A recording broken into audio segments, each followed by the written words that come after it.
Hello, welcome to commerce love. आज हम पढ़ेंगे बिजनेस स्टडीज़ का third chapter, management and business environment. Chapter की शुरुआत करने पहले हमें पता होना चाहिए कि बिजनेस एनवायरनमेंट किसे कहते हैं।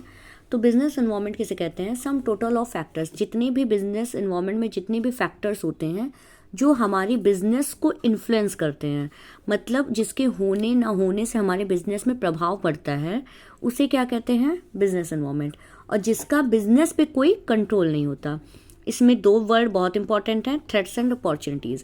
थ्रेट्स मतलब क्या होती है? निगेटिव चेंजेस, जो हमारे बिजनेस के परफॉर्मेंस को अपग्रेड करने में या डेवलप करने में बाधाएं लाती हैं, उसे क्या कहते हैं? थ्रेट्स।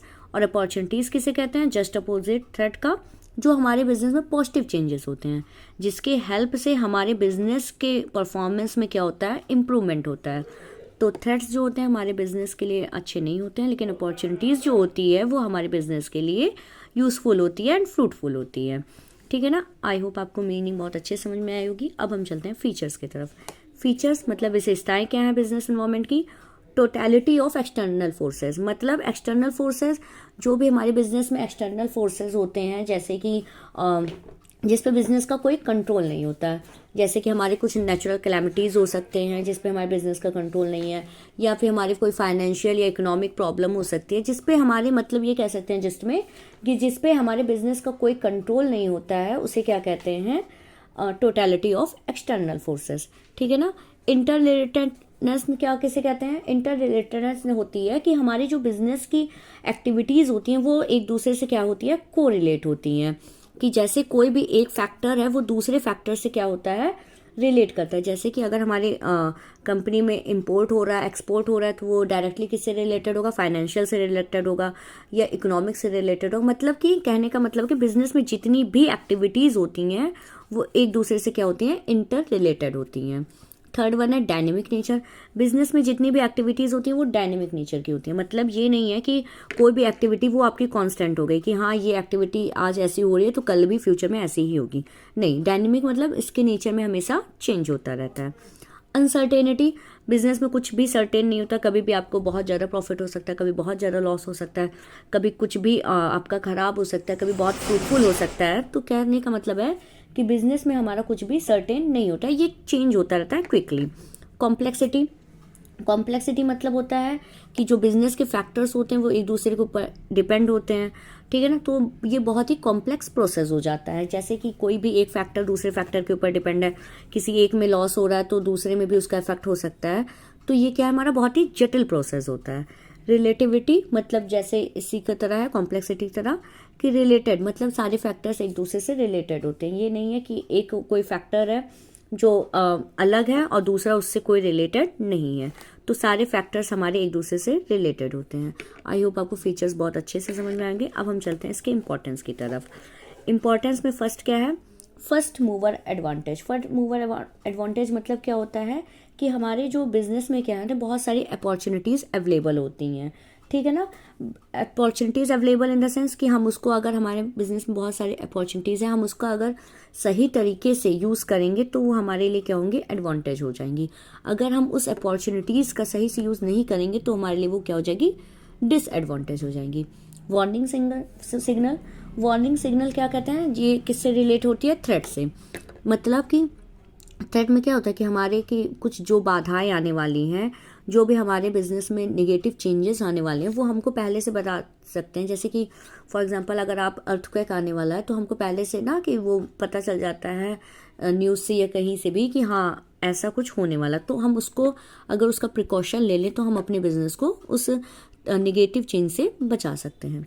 यूज़फुल रिसोर्सेज, हमारे बिजनेस इन्वायरमेंट में बहुत सारे रिसोर्सेज होते हैं जो यूज़फुल होते हैं, जैसे कि मटेरियल हो गया, मशीन हो गया, मैन हो गया और मनी हो गया। ये सब क्या हमारे रिसोर्सेज हैं। अगर हम इसका सही से यूज़ करेंगे तो हमारे लिए वो यूज़फुल रिसोर्सेज हो सकते हैं।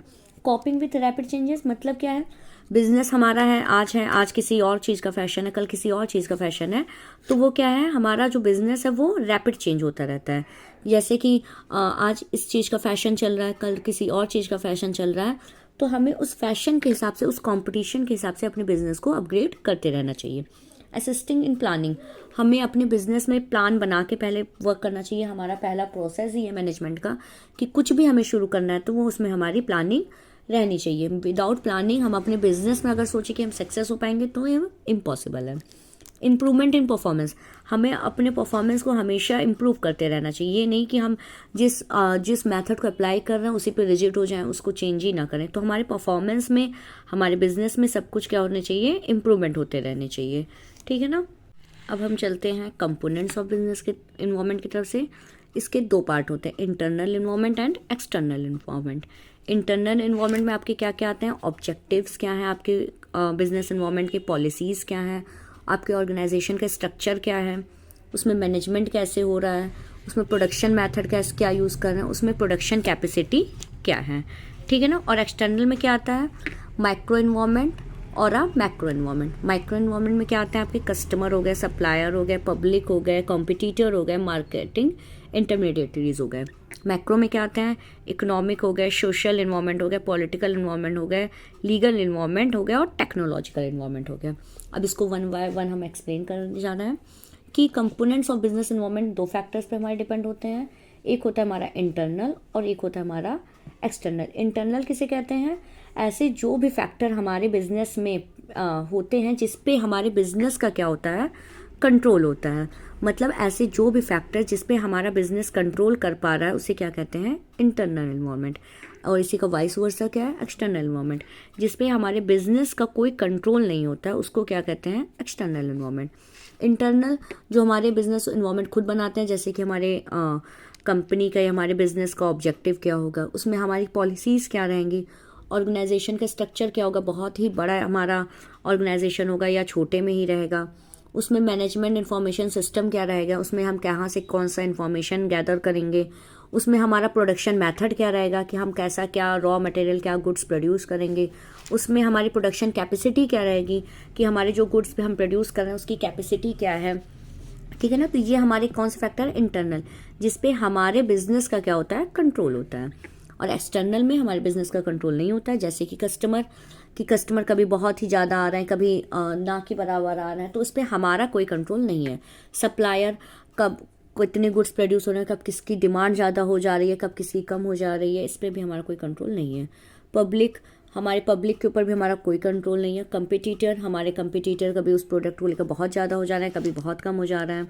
मार्केटिंग इंटरमीडिएटरीज मतलब क्या होते हैं, जो हमारे कहते हैं ना कि मतलब कि चेन का काम करते हैं, ये होल सेलर है, रिटेलर है, ये सब क्या हमारे इंटरमीडिएटरीज हैं। तो इस पर हमारा कोई कंट्रोल नहीं है। ठीक है ना। अब ऐसे ही मैक्रो और जनरल इन्वायरमेंट किसे कहते हैं कि जैसे इकोनॉमिक इन्वायरमेंट हो गया हमारा। इकोनॉमिक इन्वायरमेंट किसे कहते हैं कि combination of economic system, economic policies क्या है, हमारी कंडीशन क्या है और उस पर वर्क करने वाले इकोनॉमिक कंडीशन क्या है, उसे क्या कहते हैं, इकोनॉमिक इन्वायरमेंट। सोशल इन्वायरमेंट किसे कहते हैं, जो हमारे सोसाइटी से रिलेटेड होते हैं ना, ठीक है, जैसे हमारी सोसाइटी कैसी है, कैरेक्टरिस्टिक्स उसके कैसे हैं, तो ये सब हमारे सोशल इन्वायरमेंट में आता है। पॉलिटिकल इन्वायरमेंट में क्या क्या आता है हमारा कि पॉलिटिकल कंडीशन क्या है, या हमारे उसमें गवर्नमेंट के कितने आपका वो है कि हाँ उसमें गवर्नमेंट का कंट्रोल है कि नहीं है। लीगल मतलब उसमें क्या लीगल फॉर्मेलिटीज़ हैं, टैक्सेस वगैरह का क्या सीन है, तो ये सब किस में आते हैं, लीगल इन्वायरमेंट में। और टेक्नोलॉजिकल मतलब उसमें हम क्या मशीनरी यूज़ कर रहे हैं, क्या प्रोसेस यूज़ कर रहे हैं, क्या टेक्नोलॉजी का यूज़ कर रहे हैं, ये सब हमारे किस में आते हैं, हमारे एक्सटर्नल इन्वायरमेंट में। आई होप आपको कंपोनेंट्स ऑफ बिजनेस इन्वायरमेंट बहुत अच्छे समझ में आएगा। Let's move to the next point, economic reform. Economic reform क्या है कि मतलब इसको चेंज कितना, न्यू इकोनॉमिक पॉलिसी हमारी जो आई है उसमें क्या हमारा चेंज हुआ। उसमें हमारे तीन चीज़ें हैं, लिबरलाइजेशन, प्राइवेटाइजेशन एंड ग्लोबलाइजेशन। ठीक है ना। तो लिबरलाइजेशन में क्या होता है कि हमारे जो टैक्स थे वो क्या हो गए, कम हो गए। ये हमारे बिजनेस के लिए बहुत पॉजिटिव चेंज हुआ कि जो हमारे टैक्स थे वो रिडक्शन हो गए। मतलब कि जैसे हम कोई गुड्स प्रोड्यूस करते थे तो उसमें टैक्स बहुत ज़्यादा लगता था, तो अब क्या होगा, टैक्स रिड्यूस हो जाएगा। जो भी रिस्ट्रिक्शन थे, मतलब restriction from moving goods from one country to another country, मतलब कि अगर हम एक गुड्स को इंपोर्ट एक्सपोर्ट पे जो रेस्ट्रिक्शन था वो हमारा कम हो गया। अब हम गुड्स और सर्विस को ईजिली एक जगह से दूसरी जगह ले जा सकते हैं। प्राइवेटाइजेशन में क्या होता है, through which some public sector brought under partially और complete under private ownership. Privatisation में क्या हो गया, जैसे कि आजकल सारी चीज़ प्राइवेटाइजेशन में हो गई, मतलब कि सारी चीज़ क्या हो गया, प्राइवेट ओनरशिप हो गया। मतलब कि गवर्नमेंट ओनरशिप से हट के अब वो सारी चीज़ किस में आ गई, प्राइवेट सेक्टर में आ गई। मतलब पब्लिक सेक्टर से सारी चीज़ें किस में आ गई, प्राइवेट सेक्टर में आ गई, जिसका ओनर कौन हो गया, प्राइवेट ओनरशिप। ग्लोबलाइजेशन मतलब क्या होता है, integrating means the economy with the rest of world. Globalisation मतलब वही है कि आप रेस्ट ऑफ द वर्ल्ड से इंपोर्ट और एक्सपोर्ट ईजिली कर सकते हो without any barrier. I hope आपको इकोनॉमिक रिफॉर्म्स बहुत अच्छे समझ में आएंगे। इसमें स्टेप्स कौन कौन से लिए गए हैं ये बहुत इंपॉर्टेंट है, ये आपको समझना होगा। इसमें हमारी न्यू इंडस्ट्रियल पॉलिसी आ गई, न्यू ट्रेड पॉलिसी आ गई, ठीक है ना, फिजिकल रिफॉर्म हो गए, मोनेटरी रिफॉर्म हो गए, कैपिटल मार्केट रिफॉर्म हो गए और डिसमेंटलिंग प्राइस कंट्रोल हो गया। अब न्यू इंडस्ट्रियल पॉलिसी क्या आ गई कि जिसमें सारी पॉलिसीज़ को हम अंडर आई रखते हैं कि हाँ क्या चेंजेस हुए हैं, क्या नहीं हुए हैं, पब्लिक का रोल क्या है, प्राइवेट का रोल, ठीक है ना। तो मतलब क्या क्या हमारे इंडस्ट्रियल पॉलिसी में क्या क्या चेंज हुए हैं वो हम देखते हैं। न्यू ट्रेड पॉलिसी हमारी क्या चेंज हुई है कि मतलब इंपोर्ट एक्सपोर्ट का क्या सीन हुआ है, जिसमें लाइबरलाइजेशन था कि हमारे जो टैक्स वगैरह थे वो कम हुए हैं, ये सब हम देखते हैं। फिजिकल रिफॉर्म में क्या देखते हैं हम कि हमारी जो फिजिकल रिफॉर्म मतलब क्या है कि फिजिकल डेफिसिट कितनी हुई है, हमारी कंट्री किस चीज़ पे क्या ज़्यादा खर्च कर रही है, किस प्रोडक्ट पे कम खर्च कर रही है, किस पे ज़्यादा टैक्स ले रही है, किस पे नहीं ले रही है, ये सब हम किस में देखते हैं, फिजिकल रिफॉर्म में देखते हैं। मॉनेटरी रिफॉर्म में क्या देखते हैं हम, मनी से रिलेटेड चीज़ें। मनी से रिलेटेड क्या है कि कंट्रोल किस पॉलिसी जो मनी का है, जो बैंक कंट्रोल किस पे कितना है, ठीक है ना। जैसे मनी का चैप्टर आप लोग पढ़ते होंगे ना इकोनॉमिक्स में कि उसमें सप्लाई ऑफ मनी कितना है, ठीक है ना, कंट्रोल ऑफ मनी कितना है, लिक्विड फॉर्म में हमें कितना रखना है, ये सब हम किस में देखते हैं, इकोनॉमिक रिफॉर्म में। कैपिटल मार्केट रिफॉर्म क्या है, कैपिटल मार्केट रिफॉर्म किसे कहते हैं, जिसमें हमारे सिक्योरिटीज़ जो सेबी होते हैं ना, security exchange board of India, उसमें क्या सोल और ब्रॉट हो रहा है, मतलब क्या चीज़ें हम खरीद रहे हैं मार्केट, कैपिटल मार्केट से क्या चीज़ हम बेच रहे हैं। और प्राइस कंट्रोल लास्ट है, इंपॉर्टेंट है, कि जिसमें गवर्नमेंट क्या होती है, स्टेप अपना रिमूव कर देती है, अपने प्राइस कंट्रोल को हटा देती है। डिसमेंटलिंग मतलब क्या होता है, प्राइस कंट्रोल को हटा देना, removing of price control by the government, जिससे प्राइस कंट्रोल हटा देगी, जिससे आप गुड्स के जो वो सेल होगी वो भी हमारी ज़्यादा होगी। तो ये क्या हुए, हमारे मेजर स्टेप्स हुए इकोनॉमिक रिफॉर्म के। अब हम पढ़ते हैं नेक्स्ट टॉपिक कि impact of change in government policy और बिजनेस। मतलब कि जो गवर्नमेंट पॉलिसीज़ में चेंज हुए उसका क्या इम्पैक्ट पड़ा हमारे बिजनेस में और इंडस्ट्री में। कंपटीशन क्या हो गया, इससे ज़्यादा हो गया, बैरियर सारे हट गए, आपकी पॉलिसीज़ में चेंज आ गया, टैक्स सारे रिडक्ट हो गए और आपकी ग्लोबलाइजेशन हो गया, तो इससे हमारा कंपटीशन क्या हो गया, बढ़ गया। अब हमारे गुड्स एक जगह से दूसरी जगह ईजिली जाने लगे, ठीक है ना, तो हम सब लोग एक दूसरे के बिजनेस में मतलब कंपटीशन के लिए तैयार हो गए, ठीक है ना। अब डिमांडिंग कस्टमर, किसी प्रोडक्ट की प्राइस कम हो गई, उसमें टैक्स कम हो गया, तो कस्टमर भी उस प्रोडक्ट को डिमांड करना ज़्यादा शुरू कर दिया। Rapidly changing technological environment, changing technologies में भी क्या हो गया, चेंज हो गया। जो पहले चीज़ें कम मशीन से बनती थी या मैनमेड ज़्यादा यूज़ होता था ताकि टैक्स ना लगे, तो अब चीज़ें भी क्या होने लगी, टेक्नोलॉजी का यूज़ करके चेंज हो गया। नेसेसिटी फॉर चेंज, जो भी चेंज हुए वो हमारे लिए क्या हो गए, बहुत ही ज़रूरी हो गए हमारे लिए। मतलब कि अब लोग ह्यूमन को क्या हो गई, उसकी आदत पड़ गई कि हाँ ऐसे ये जो पॉजिटिव चेंज है वो हमारे लिए फ्रूटफुल है। Need for developing human resource कभी क्या हो गया, डेवलप हो गया या उसकी ज़रूरत बढ़ गई। मार्केट ओरिएंटेशन, मार्केट में कंपटीशन बढ़ गया, मार्केट में लोग फोकस करने लगे कि हाँ ये प्रोडक्ट हम बनाएंगे तो इस पर ये रिडक्शन मिलेगा, ये फ्रीडम मिलेगी, इस पर बैरियर हट गए हैं। Loss of budgetary support to the public sector, जो बजटरी सपोर्ट था पब्लिक सेक्टर का, वो क्योंकि पब्लिक सेक्टर का क्या सपोर्ट था, जो सारी प्राइवेटाइजेशन में हो गई, तो जो पब्लिक सेक्टर का बजट था वो क्या हो गया, लॉस में जाने लगा। तो लास्टली इस चैप्टर का कंक्लूजन क्या होता है कि economic reform had influence the Indian business and industry in a positive way. जो इकोनॉमिक रिफॉर्म हुआ वो हमारे बिजनेस और इंडस्ट्री के लिए क्या हुआ, एक पॉजिटिव वे हुआ, ठीक है ना। पॉजिटिव वे हुआ इन द सेंस कि हाँ उसमें जो भी चेंजेस थे वो हमारे क्या हो गए, पॉजिटिव हो गए। The challenges emerging out of these reform have been faced, जो भी चैलेंजेस थे वो क्या हो गए, फेस कर लिए गए कि हाँ अब जो भी हम टैक्स है वो कम से कम होगा, इसलिए हम उसको फेस कर ले रहे हैं। उसमें जो भी चैलेंजेस हैं वो हम फेस आउट कर ले रहे हैं।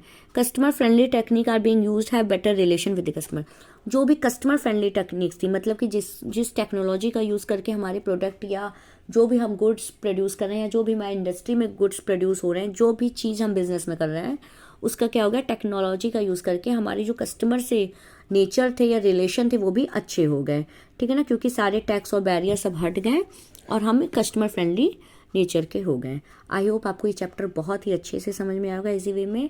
ऐसे ही आपको और भी आगे चैप्टर मिलते रहेंगे। Thanks for watching.